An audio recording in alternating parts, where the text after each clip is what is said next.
ഇത് പാലക്കാട് നടന്ന ഇത് അട്ടപ്പാടി തന്നെ അതിൽ അത് രണ്ടെണ്ണം മൂന്നെണ്ണായിട്ടുണ്ട് ബാക്കിയൊക്കെ തനി നാടൻ കോഴിക്കളാണ്. കുറ്റിങ്ങളാണ് ഇപ്പൊ കൊടുക്കാനുള്ളത് അല്ലേ? ഇത് ആടെ ഇരിക്കേണ്ട സീസണ് ആടെ ഇരിക്കുന്നുണ്ട്. ആ നാടൻ കോഴികളൊക്കെ ആടെ ഇരിക്കും. കൊറേ ഉണ്ടായി. ഞാന് കൊറേ ആയിട്ട് കോഴി വളർത്തണാണ്. വളർത്താൻ പറ്റിയ കോഴികളെ മൊത്തത്തിൽ കൊടുക്കാനുള്ളൂ. നല്ല കോഴിക്കൾ അവിടെ അട ഇരുന്ന് ഉണ്ടായ കുട്ടികളെ വലുതായത്.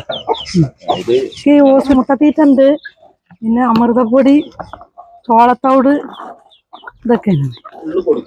ഫുള്ള് അത് ഞങ്ങളതല്ല, അത് അയൽവാസിത്തം ആക്കി ഫുള്ള് കൊടുക്കും.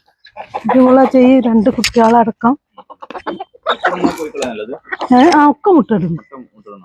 എല്ലാം മുട്ടയിടും. കോഴിക്കളെ മൊത്തം കൊടുക്കാനുള്ളത് അവര് പൂച്ചക്കുട്ടി വേറെ ഇട്ടിട്ട് പൂച്ചക്കുട്ടിയും കൊടുക്കാണ്ട് ഇതിന്റെ കൂടെ. പിന്നെ ഇപ്പൊ ഒരു 10-12 കോഴിക്കളുള്ളൂ. 10-35 കോഴിക്കളുണ്ട്. അതൊക്കെ കൊടുത്തു കഴിഞ്ഞ് ഇത് ആവശ്യക്കാർക്കാണ് വിളിക്കാൻ നമ്പർ ഞാൻ ഈ ഒരു ഡിസ്ക്രിപ്ഷനിൽ കൊടുക്കുന്നുണ്ട്.